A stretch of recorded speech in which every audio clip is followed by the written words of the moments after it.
Sharpness test. Raise DIY Japanese knife versus rice paper. Ooh, not gonna lie, shit's hard to cut like always. It's crispy, but with a little bit of tenacity in it, so hard to cut. Let's test the knife sharpness.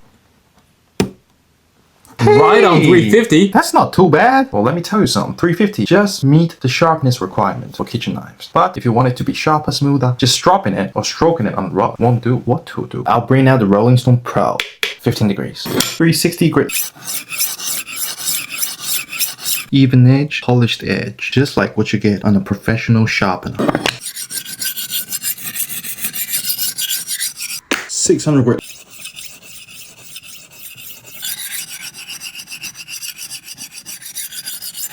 1000 grit Westall.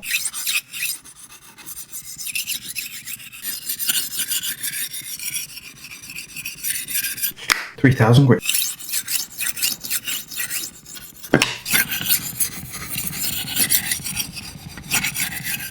Let us drop. Whoa, what's good? What's poppin', boys? 15 degrees Rolling Stone Pro. I'm not sure, but I assume it's gonna be the sharpest knife edge you will get on this planet. Will it be? Newspaper, a lot softer than A4 printing paper. Where the Rolling Stone edge cut through the rice paper. Let's do a long one. Stupid shit. Loudy.